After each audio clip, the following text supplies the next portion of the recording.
பிறந்த வருடம் சொல்லுமா, பிறந்த வருடம். பிறந்த வருடம் 1960 சார்.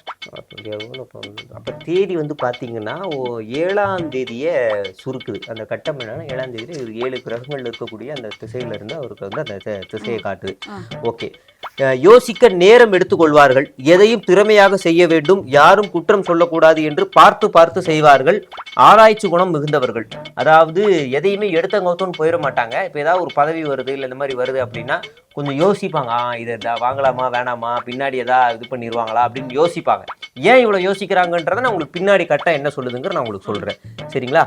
குடும்பத்தோடு இருப்பதை விட வீடு, அலுவலகம், வேலை, ப்ரொமோஷன் என்று செயல்படுவார்கள். ரீசெண்டா அவருக்கு ஏதாவது ப்ரொமோஷன் வந்திருக்காமா? வந்தது சார். மாநில அளவில் தலைவர் மாதிரி ஏதாவது ப்ரொமோஷன்? அது ஏன்னா இந்த சொல்லுதுல இப்படி இளவயது முதலே டிவி, ரேடியோ, பக்தி போன்றவற்றில் ஆர்வம் இருக்கும். இனிமே அவருக்கு ஆடியோ, வீடியோ அதுல கூட நிறைய ஆர்வங்கள் வரலாம். அந்த அந்த சுற்று வட்டாரம், அவர் நட்பு வட்டாரம் அந்த மாதிரி இருக்கக்கூடிய வாய்ப்புகள் அதிகமாக இருக்குன்னு அந்த கட்டம் சொல்லுது. நான் சொல்லலை. அதை கரெக்டாக நான் வந்து என்னன்னா என்கிட்ட பிடிச்சதே இந்த மாதிரி கரெக்டாக நான் தெளிவாக சொல்லிடுவேன். அவ்வளோதான். அதனாலதான் நான் சொல்றேன். அதாவது எவ்வளவு வந்து பதவிகள் என்ன வந்தாலும் அவருடைய முகத்துல சோகம் குறை இருந்துகிட்டே இருக்கும். அவர் முகத்தை பார்த்தா வாடிய முகமாவே இருக்கா? சட்டமன்றத்தில் உட்காருமா இந்த மாதிரி இருக்க வாய்ப்புகள் இருக்கு. அலுவலகத்திலும் மிகுந்த கண்டிப்புடன் இருப்பார்கள். இது வந்து இனிமே இருக்கணும், இருந்தாதான் வேலைக்கு ஆகும், இல்லைன்னா அவ்வளவுதான்.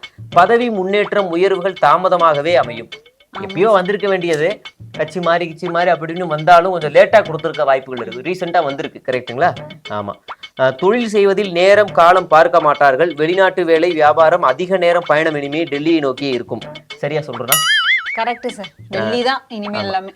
சிறந்த பொருட்களையே விற்பார்கள். அதாவது இப்ப சிறந்த பொருட்கள்னு வரும்போது அது சாராயமா இருந்தாலும் அதாவது சாராயமா இருந்தாலும் நல்ல சாராயம் தான் விற்பாங்களே தவிர கள்ள சாராயம் விற்க மாட்டாங்க.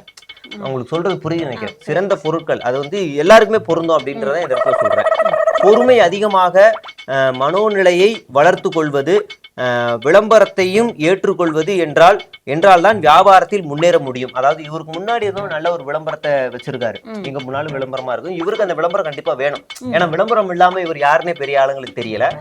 வரக்கூடிய காலங்களில் இவர் அதிகமா விளம்பரங்கள் செய்யக்கூடியவராக மாறினால் இவருக்கு அடுத்த யோகம் நல்லாவே இருக்குன்னு சொல்லி நம்முடைய கட்டம் சொல்லுதுமா.